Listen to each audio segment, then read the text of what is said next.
Good evening. This is NestingNews on Channel 1, and I'm your guide in all this mess, Tim Tullamore. Today we look at the stablecoins, Bitcoin, and other important news, opening with China. While China is trying its CBDC, which has nothing to do with CBD, unfortunately, the most famous stablecoin, USDC, seems to be doing just fine. It seems that even the tweet from the recently hacked account of the Circle's chief strategy officer, where the hacker promised a mysterious airdrop via scammy link, was not enough to do the damage. We remind our listeners that such generous giveaways pose a security threat, and we urge not to click on such links. At the moment, the USDC is trading just below $1 at 99.9 cents. Not bad. Moving on to an even more positive story, BTC has shown more than 30% growth than its 9-month high. Despite the Fed's interest rate hike of not 25 basis points, clearly, BTC additionally gained due to the banking system almost failing recently, which raises the question whether the Fed did not consider the systemic risk that sudden interest rate hikes can bring. Or if they did consider it, did they just do it anyway? Well, that would explain their feeling of guilt followed by a swift bailout.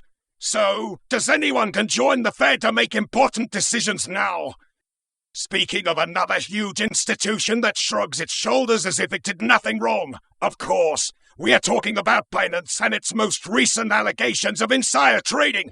CFTC has announced that Binance used over 300 in-house desks to trade using insider information. Will anyone go to jail? Unlikely. Does it mean they will not commit such crime again? Surely not.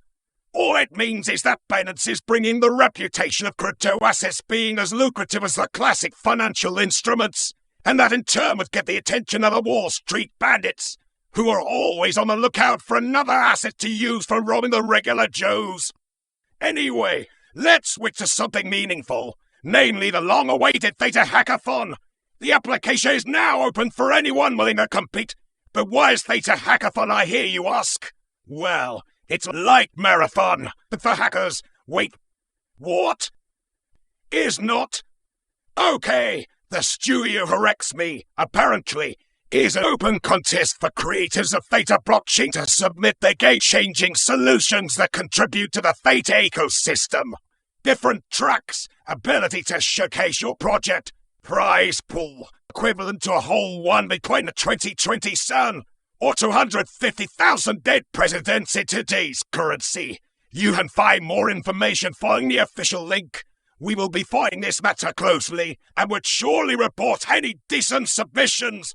Good luck to all contestants and let the winner, well, win.